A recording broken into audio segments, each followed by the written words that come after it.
लगभग एक दशक की चुप्पी के बाद विजय माल्या ने आखिरकार अपनी बात रखी है। 7 जून 2025 को वह एक पॉडकास्ट में आए। 9 साल में यह उनका पहला बड़ा पब्लिक इंटरव्यू था। कई सालों तक माल्या बस अटकलों का विषय थे। लंदन की अदालतों के बाहर उनकी बस एक छोटी सी झलक दिखती थी। अब उनके बोलने के फैसले ने पूरे भारत और बाहर भी बहस छेड़ दी है। अब क्यों? कई लोग सोच रहे हैं कि क्या वह भगोड़ा और कॉर्पोरेट लालच का प्रतीक कहे जाने के सालों बाद अपनी कहानी फिर से बताना चाहते हैं। पॉडकास्ट ने उन्हें किंगफिशर एयरलाइंस के बंद होने, बड़े लॉन्स और भारत से उनके अचानक चले जाने पर बात करने का एक अनोखा मौका दिया।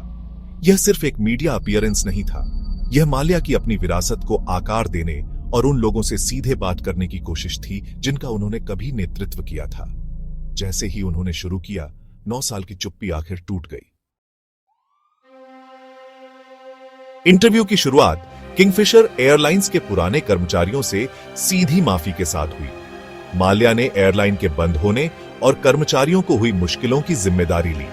उन्होंने चोर कहे जाने से इनकार कर दिया, यह कहते हुए कि लॉन्स एक सही बिजनेस के लिए थे जो आर्थिक दबावों के कारण फेल हो गया। माल्या ने दावा किया कि उन्होंने बार बार मूल लोन राशि वापस करने की पेशकश की है, लेकिन बैंकों ने सेटल करने से मना कर दिया। उन्होंने तर्क दिया कि असली समस्या एक ऐसा सिस्टम है जो वसूली से ज्यादा सजा को पसंद करता है। दस्तावेज दिखाते हुए उन्होंने जोर देकर कहा कि अधिकारियों के दावे केवल ब्याज से बढ़े हुए हैं, मूल राशि से नहीं। माल्या ने खुद को एक असफल बिजनेसमैन बताया, अपराधी नहीं, और जनता को बिजनेस के नुकसान और धोखाधड़ी के बीच का अंतर समझने की चुनौती दी। उन्होंने खुद को एक ऐसे आदमी के रूप में दिखाया जो परिस्थितियों और एक कठोर कानूनी सिस्टम में फंसा हुआ है। उनकी अपील, क्या मूल राशि वसूल करना बेहतर है या ब्याज के लिए उनका पीछा करने में और पैसा खर्च करना?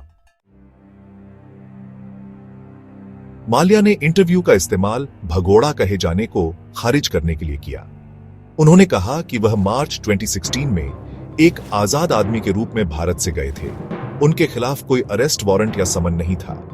वह दावा करते हैं कि उनका जाना एक तय मीटिंग के लिए था, भागने के लिए नहीं, और वह दशकों से यूके के निवासी हैं। माल्या जोर देकर कहते हैं कि अगर उन्हें राजनीतिक दखल अंदाजी के बिना निष्पक्ष ट्रायल की गारंटी दी जाए तो वह भारत लौट आएंगे। उन्होंने आरोप लगाया कि उन्होंने अपनी यात्रा योजनाओं के बारे में सीनियर अधिकारियों को बताया था, यह सुझाव देते हुए कि उनका निकलना कोई रहस्य नहीं था। यह आधिकारिक बातों को चुनौती देता है और कुछ जिम्मेदारी अधिकारियों पर डालता है। माल्या ने खुद को एक राजनीतिक खेल में बलि का बकरा बताया, न कि कोई क्रिमिनल मास्टरमाइंड। वह दावा करते हैं कि बहुत दबाव के कारण एक सिविल लोन डिफॉल्ट एक क्रिमिनल केस बन गया। ये डिटेल्स बताकर वह खुद को बड़ी ताकतों का शिकार बताते हैं। इंटरव्यू ने माल्या के निर्वासन के व्यक्तिगत नुकसान को भी दिखाया। कभी सेलिब्रिटीज और पावर से घिरे रहने वाले, वह अब अकेले रहते हैं। उनकी संपत्ति फ्रीज है और लाइफस्टाइल पूरी तरह बदल गई है। उन्होंने कानूनी पाबंदियों से बंधी हुई जिंदगी का वर्णन किया, जो उस शानदार जिंदगी से बहुत दूर है जिसकी कई लोग कल्पना करते हैं। माल्या ने अपनी उपलब्धियों पर विचार किया, force India F1, royal Challengers Bangalore और किंगफिशर एयरलाइंस, जो अब विवादों से घिर गई है। उन्होंने इस बात पर अफसोस जताया कि उनकी सफलताएं घोटाले के बीच भुला दी गई हैं।